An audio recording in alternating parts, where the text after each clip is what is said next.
Well, hi there, everyone, and welcome to Bethel Live. Today we're recording a podcast, and we've kind of called it Class of 2020 because we want to look back over this bizarre year that we've been through, and kind of think through what it's been like for those in education, those in school, and what resources are out there to help support that. So my name's John. I'm from Bethel. Also from Bethel is Tim Barker. He's our youth and schools worker. I say that he'd been doing it about 5 minutes before all this kicked off and schools closed and in-person youth meetings happened. So he's been throwing himself, as you know, into the world of YouTube and Minecraft and Zoom. And yeah, so Tim, great to have you with us. Thank you. We've also got Nicola. Nicola is from Nazareth Baptist Church in Bridgend, and Nicola's a mum of two, also works for the NHS as a chaplain. So Nicola, great to have you with us. Hi everyone. You've also gone for a really clean background as well. I'm very impressed. A grey wall. I've got to blur my messy office behind me, so I think you win on the background product. And really great as well to have Clare Hooper from the Southern Counties Baptist Association. She works there as a regional minister for supporting children, youth and families in different ministries there, and also lectures in that area in Bristol Baptist College. So Clare, great to have you with us. Great to be here. You've got a very funky background, Clare. The tapestry behind you is very, very cool. Is that actually there, or is it like a? Yeah, it's a real thing. But it's because in my office I've got budgies, and well, I've got one budgie now because one died, and it was making too much of a noise, so I had to come down to the lounge. It's the truth. I thought it was like a budgie repelling pattern then or something. Wow, how does absorbs all the noise of budgie. It's so great to have you guys with us today, and yeah, we're almost at the end now, aren't we, of this bizarre academic year. And for me, as I look back over it with our kids and with our church, it seems to me there's been sort of different chapters, of it. There was the great sort of homeschooling experiment, where our lot rushed home singing "We Love You, Boris," and the world of online lectures, and how that started, and then grew and grew, and then they were back. I think it started as 1 day a week or 2 days a week, but they were smaller classroom sizes, so that was very weird to get used to, and social distancing. Then they were all back in, but with social distancing, and my older two are in high school, so they had to wear masks for that. And now we're in kind of another unique season where, for those two of the older age group, and I guess it applies to students as well, there are these assessments rather than exams, which to all intents and purposes might as well be exams, but we've got the odd thing now. The teacher that you've been working with all year is now your examiner, and that changes that relationship sort of thoroughly. So as you sort of look back over that year, as kids and teens and students have had to navigate all of that, what do you think the struggles have been? What have the stresses been, do you think, for them? I think it's just been really difficult for them, isn't it? We've asked them to do something that no other group of children have had to do before. And like you said in the beginning, I think it was that, whoa, we're home. But then suddenly the pressures, don't they, of the family life and nobody leaving the home and, having to sort of do work. And I think then as well, things weren't, in my experience with my children, things weren't up and running that quickly. So it was kind of left to sort of, finish off booklets that they had and things. And, I think it's, and also I think the isolation part of it, the sort of not having that contact, with the teachers initially, and then with their friends, I think has been, really difficult. I know my children struggled. Part of school life is the social thing, especially for my daughter, She, so then you're left sort of, long hours, aren't they, having to do work and things like that. I think it's been a big challenge. Yeah, definitely. I would have thought it's been a real mixed bag, because like for some people they've really loved because that's just their personality and their style. They like that kind of working by themselves at home in that sort of way. So that's been a real blessing for them. And then for others, obviously, like Nicola's just said, it's been an absolute nightmare with that. And they're just desperate to meet their mates and to hang out. So a bit of, so it's a real mixed bag. And I was also thinking, it really depends on what your family context is like, doesn't it? Because actually, if it was, if there's some difficult relationships and different family dynamics which are a bit tricky, then it just kind of exemplifies all of that, and it can be really hard, and there's nowhere to escape from it. So I was thinking, for some it must have been really, really difficult, and well, for others, it's been a bit like some sort of dream, and they're all getting along wonderfully, or baking and all this, that and the other, and it's all happy days. But so it's like, I think everybody's reality has been very different, and I think it's important to kind of acknowledge that breadth, really. Yeah. I think personality does play a huge part of it, because one of the things I think we've seen our struggle with is the whole thing about the rules constantly changing, and some people are really chilled about that, but for other people that's a big deal. That's like a big issue. What am I allowed to do and what am I not allowed to do? So I think you're right that for some it's been almost like a bit of a guilty pleasure. But and I think sometimes you do hear about families that have gone in for big baking or gardening projects, and you almost feel a bit bad that you haven't really done any of that. But so I think the ever-changing nature of it can be a struggle. Yeah, definitely. Yeah.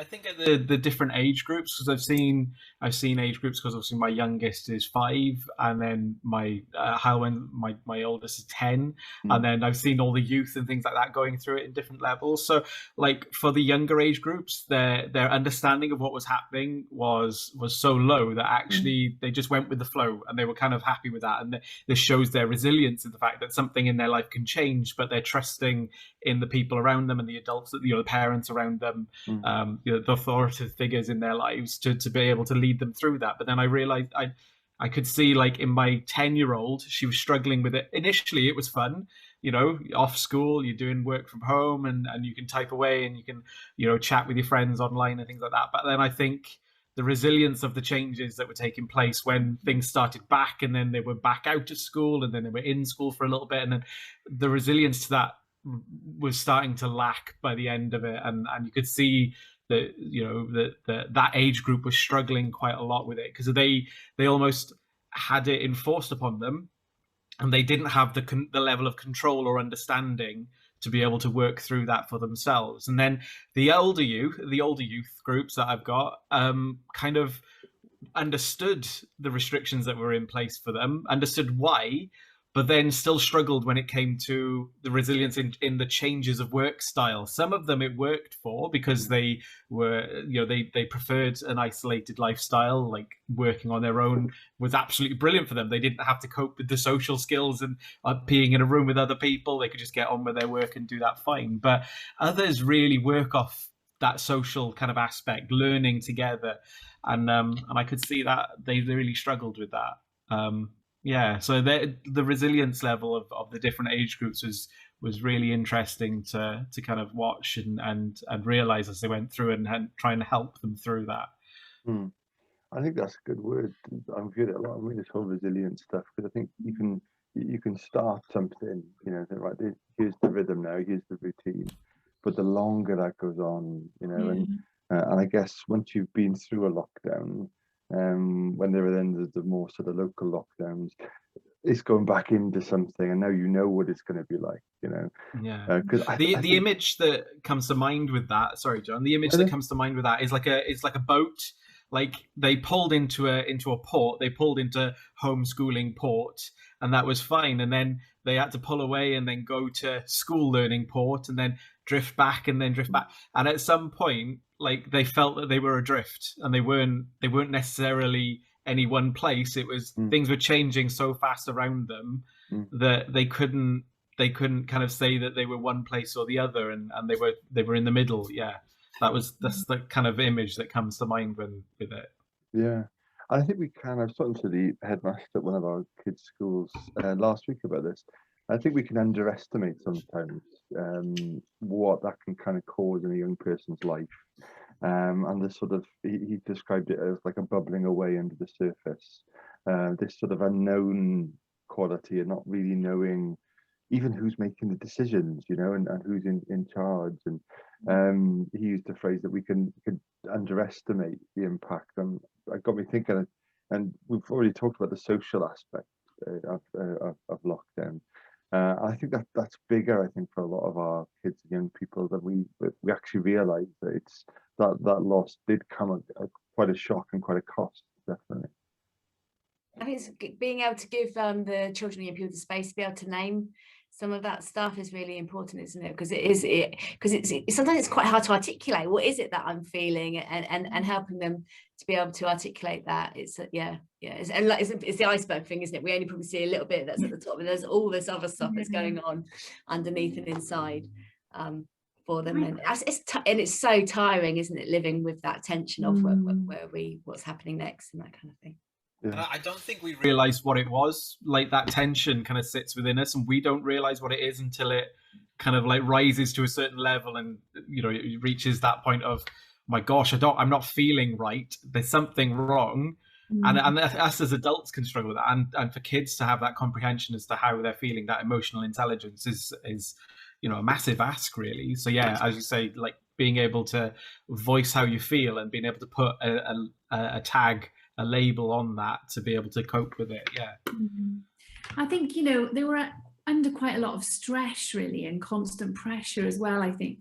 With, you know, I felt sort of, for my daughter, she was year 6 in the lockdown, just going to secondary school, and then having to be faced then with this sort of the autonomy of having to, you know, sort of time manage, be responsible for all that. You know, it's skills that you're not really used to putting on sort of 10, 11-year-olds, you know what I mean? And so, you know, she's still 11 now, she doesn't turn 12 till the August. And I think there was that sort of constant level of stress that she was sort of under.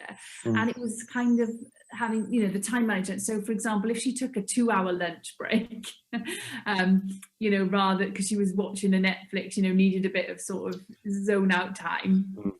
But then she'd be having to work much later in the evening to be able to get the work done, and learning that sense. I suppose we deal with it all the time, don't we, as adults, where we've kind of got the pile of things, you know, mounting up. Whereas it was that sense of, if she doesn't do this now before she goes to bed, it's going to be added to tomorrow's, you know. And I did kind of feel a bit of sadness, really, of the sort of stress and the pressure that you could feel them under, yet you couldn't really do that much. You know, I used to try and help organise, but it was much deeper than that, isn't it? You know, and I found, you know, the sense of peace and rest was kind of hard for her to sort of, you know, get a hold of, because it was that sort of, I know, and if she didn't finish it on a Friday afternoon, then it went into the weekend, and also there wasn't the outlet of, you know, of the stagecoach or the dance or the drama or the singing, you know, all those sort of things that she goes to that helps to release that pressure and helps to feel good and things like that, you know, was missing, wasn't it? It was almost like the sort of the greenhouse effect, wasn't it? Because you were in the same environment for school as home, you never felt you sort of escaped it, you know. And so we had it with one of ours that was working until sort of 5, 6 o'clock like every day, and you just think it. I know there's always homework to do, isn't there? But equally, at least you're doing that in a different environment to the work environment you've been in all day, you know. So I think that seemed to add to it as well, definitely. So with all that sort of pressure that they were under, and the constant sort of changing situation, where would you point them to in terms of finding, because Nicola, you mentioned the sense of peace and rest in some of those places that they used to have that robbed of them, or was taken from them. Where do you think they can find that sense of peace, really, through it all? I don't know, I sort of, you know, I remember one of my sermons really through lockdown was all about sort of identity, you know, because I think so much of it, you know, for me as a mother and as just as a Christian myself, you know, is in who I am and in who my identity is, because so much I think we can be, it's all about, you know, what we do, isn't it, or the tasks we do and the roles we have and the responsibilities. Whereas, you know, when you strip all of that away, you know, who are we and where is our identity found? And then I think out from knowing that I'm, you know, that I'm a daughter of the King of Kings, that I'm a child of God, out from that, my identity in that, you know, flows the peace, flows the rest, in that, okay, I may not have ticked all the boxes, I may not have done all my work, you know, but actually that's what holds me. You know, especially when everything else is so uncertain, and we don't know where we're coming or going, you know, sort of, you know, my identity as a child of God and part of the family of God, and my relationship with God in that is what, you know, I always sort of try to, you know, to sort of, I suppose, teach or encourage people, you know, that's where you need to find who you are. I'd say, yeah, obviously, definitely, that's absolutely awesome. And I also to begin to ask, who are the people that you find bring you peace, and who are the safe people for you? Who are the ones that bring you joy? It's just like in friendship groups, who are the ones that are actually really, who are the friends that are really draining you, yet you're investing a lot in that friendship, but who are the ones that are actually really bringing something to it in terms of giving you that peace and joy, and hang out with them.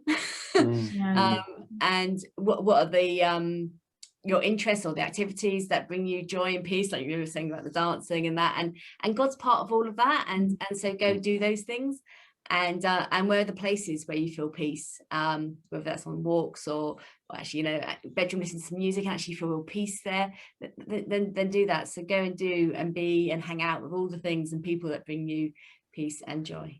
I think that's really interesting in terms of you mentioning, you know, God is part of that, because sometimes we can feel guilty, can't we, even as adults, for not doing more spiritual things, or not, you know, doing more sort of Christian stuff.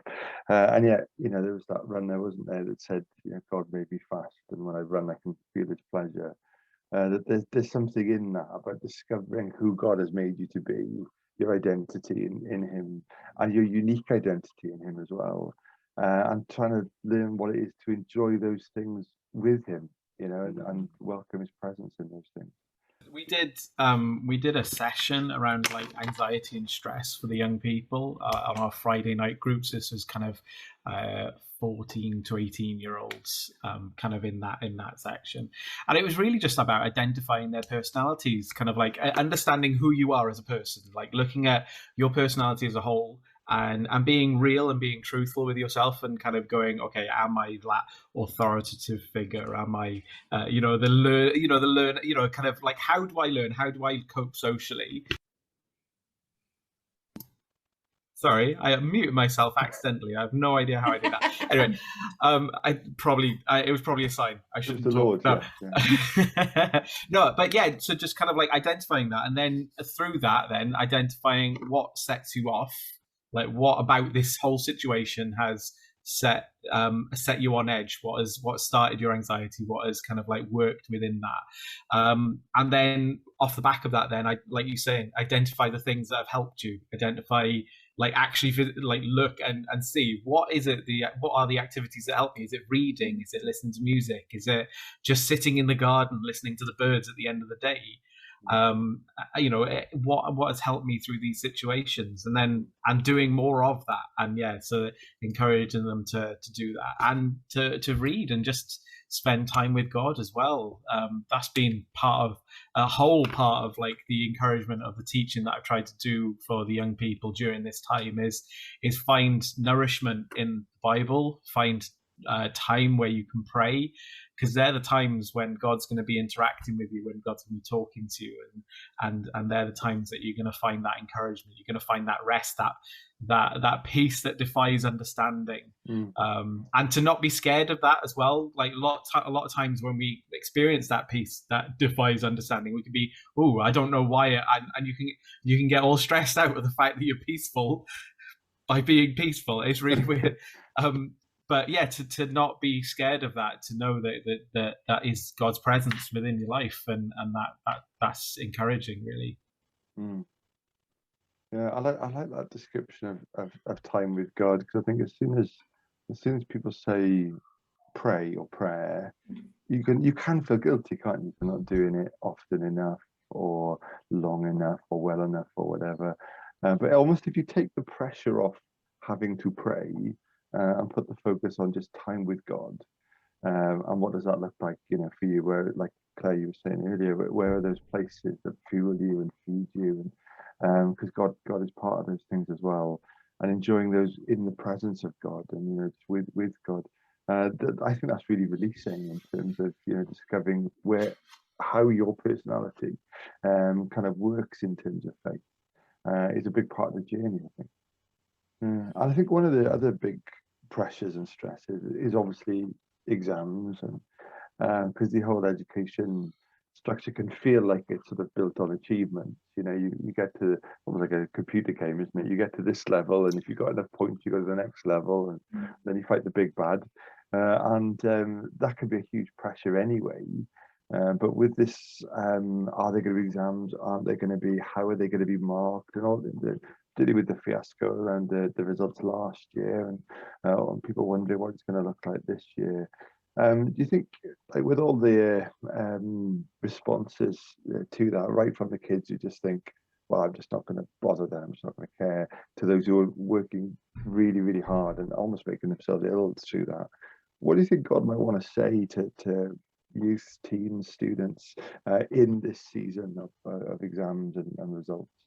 It's definitely something around our achievements don't define us, in that, like Nicola said, about our identity. So I mean, just off the bat, like, just need to know whether you get what you want or you are really disappointed. That does not define who you are, and it doesn't mean that you're set up.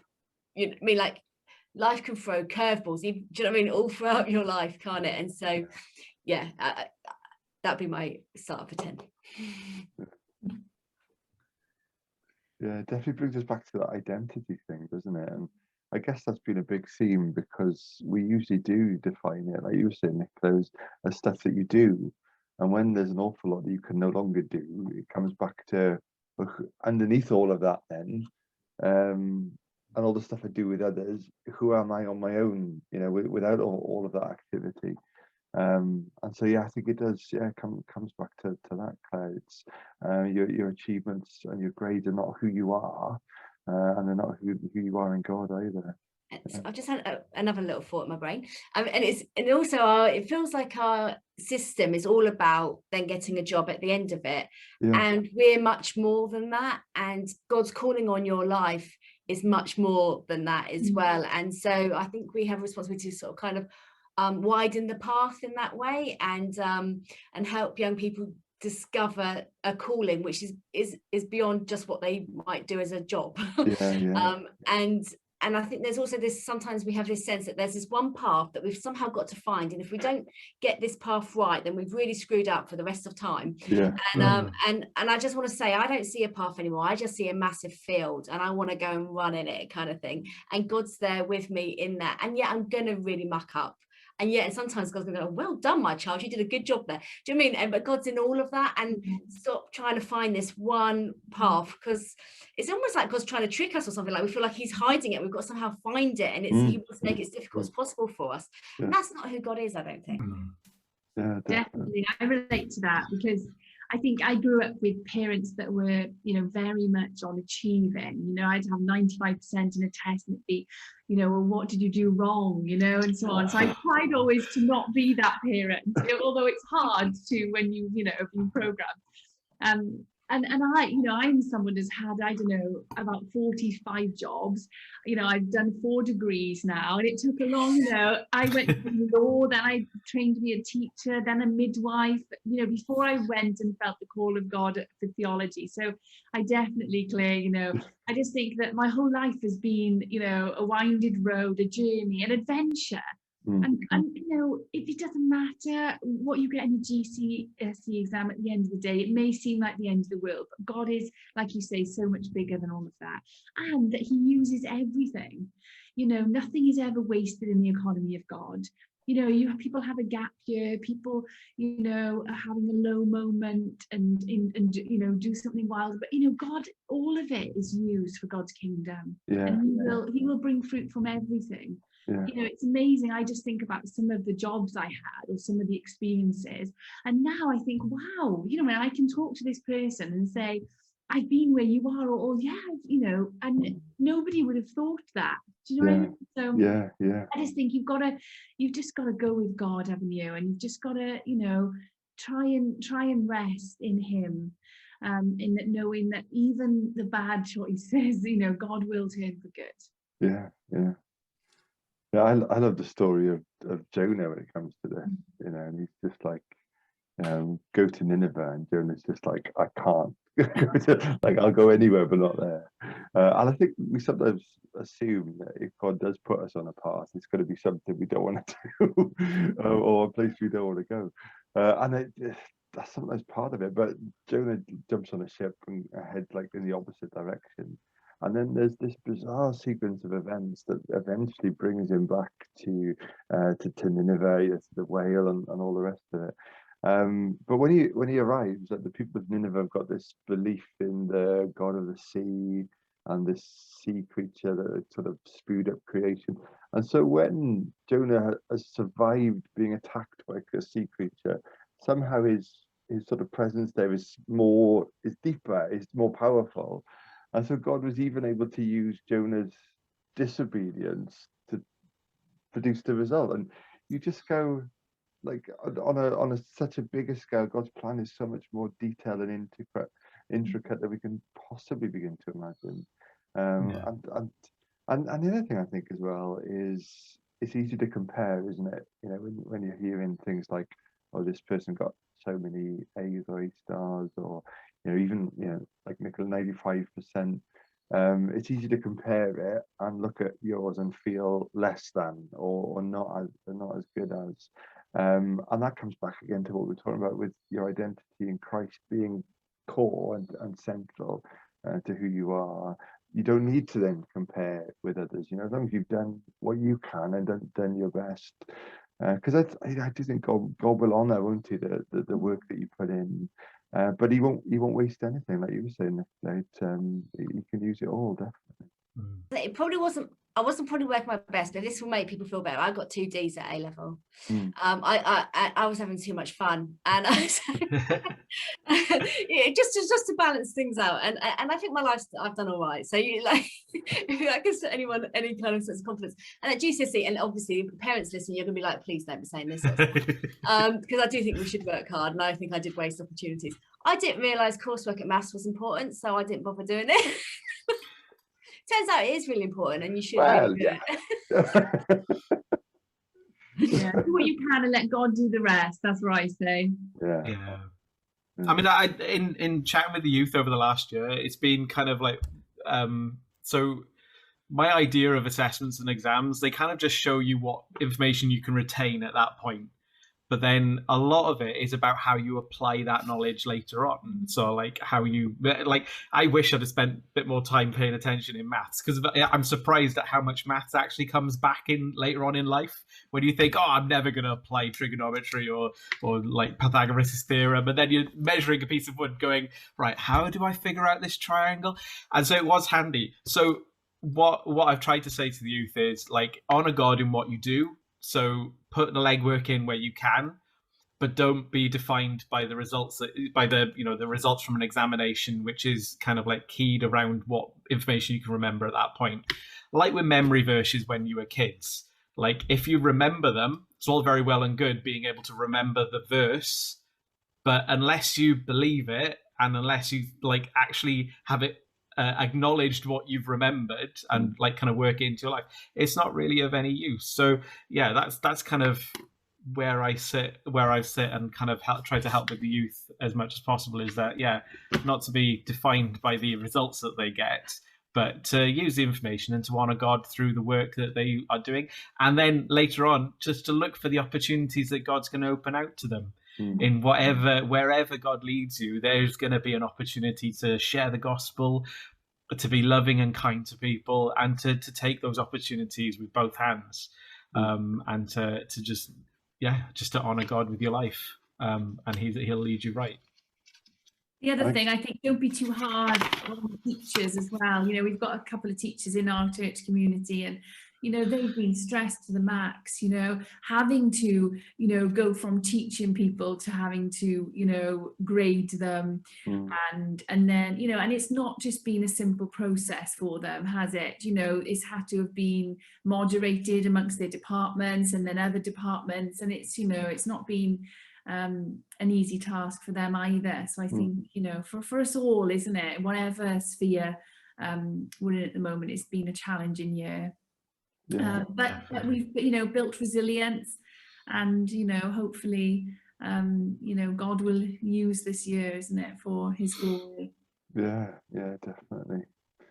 Awesome. And I think all of that, in terms of looking back, it helps you then with the looking forward, doesn't it? Because obviously we've got over in England, Clare, I think this will affect you more than us here in Wales, but there's Freedom Day approaching, isn't there?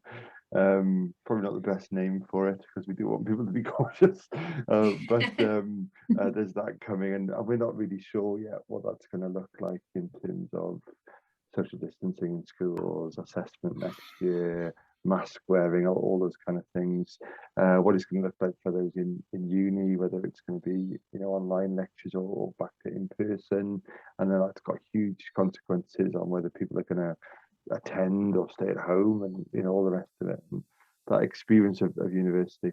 But that all of those unknowns, I think, to focus on what we do know of God's faithfulness, of his love, of his plan through it all, his ability to use it all, that really helps us, doesn't it, in terms of moving forward, definitely. Yeah. I was also going to sort of say that because everything about exams it can be so future kind of orientated, and actually the Bible is just so full of teenagers that said yes to God and they made a difference there and then. And so, like, the gifts of leadership or whatever your gifting, encouragement, whatever your gifting is, don't pause or wait until you're old enough. Get on with it kind of now, I think, as well. And God's calling isn't like once you've done your exams, there's a sense of what's God asking you, inviting you to now, and there's a kind of journey starts now. Do you know, in that way? God, it's not when you're old enough, and so just to really, just to sort of say that. I mean, because like I said, I was, I had too much fun. I was having too much fun because I was like running events, organising stuff, this, that, and the other. Do you know, when I was 16, because I wanted all my mates to know Jesus.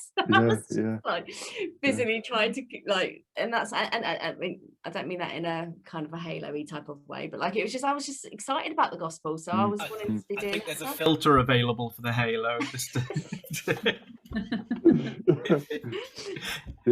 That's awesome.